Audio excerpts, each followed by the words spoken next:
So, today is the 30th of November, which is one day later than my previous video on the 29th of November. And I don't normally do two videos on subsequent days.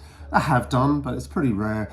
However, today, Shane MacGowan died, lead singer of the Pogues, famous drinking man, the age of 65. Quite surprisingly managed to make it that long, it seems. But nonetheless, he did age 65. And I felt it was appropriate to mark that with a cocktail. And so it's Christmas time, or pretty much. It's gone Thanksgiving, so Christmas music is 100% acceptable. On goes my Now That's What I Call Christmas album, or one of the three. This is a triple album, got all kinds of great stuff on it. And playing Fairy Tale of New York. I imagine there's a good chance that this will be the Christmas #1, which would be super appropriate given that Shane MacGowan was actually born on Christmas Day. I think that would be fantastic. I do love that song, and I bitterly regret that I never actually got to see Shane MacGowan and the Pogues, or even when he was with the Popes or at any other point live.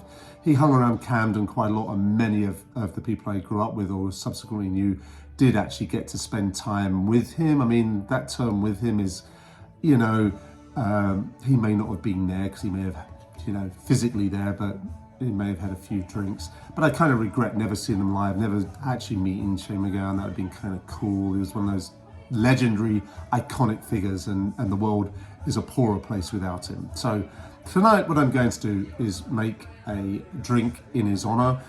It's called the Dublin Minstrel, and calling it that, even though he was not born in Dublin, he was actually born in England, in Kent. He died in Dublin, and, you know, I have to say, he's about as Irish as he got. I didn't really get into the Pogues when I went to university in Northern Ireland. It was all too political or whatever. I don't know what stupid reasons I had. I regret not getting into them sooner, but I do love their music, and we're listening to Fairy Tale in New York now.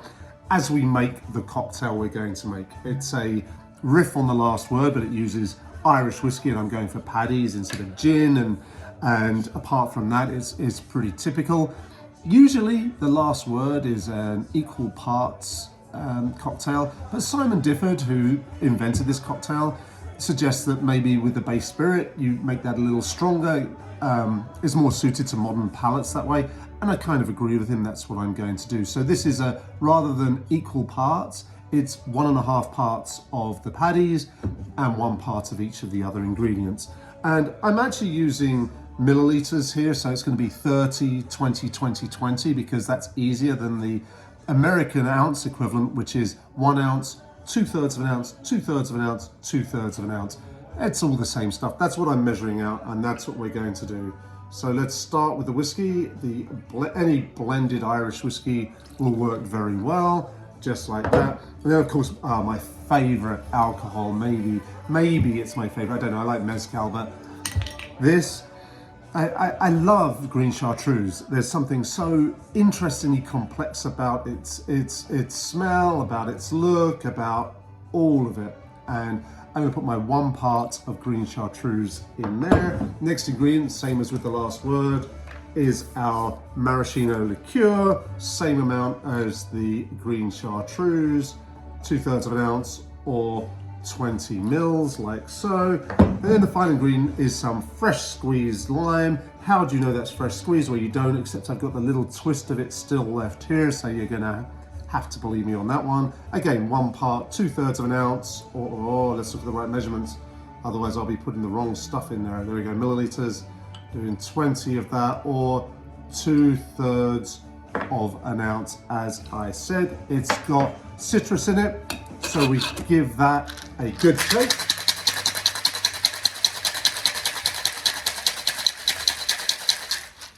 And then we are going to strain. Oh, the song's ended. I didn't quite get it done fast enough. We're at 4.5 minutes here, and I couldn't quite make that work. Now, Simon Difford says you should fine strain. There's a fine strainer your cocktail. I prefer to use the Hawthorne strainer. I don't mind a few little shards of ice in my drink. I may have mentioned that before. I think it makes it a sort of, there's something about it that I like, that sort of crystallized look on the top. And that's what we're going for. So we just strain it into our cocktail glass. I am using a Nick and Nora It's what they recommended, and it fits the cocktail just about perfectly. And then what I saw what they did on the Difford's Guide, and I saw they cut the slice of lime into a sort of a diamond shape with a slit in it. So then you can put that, I hope I don't spill this when I do it, you can put it on the rim like this. So it makes a kind of sail on the rim of the glass. I think that's kind of cool actually. But anyway, let's see what we've got.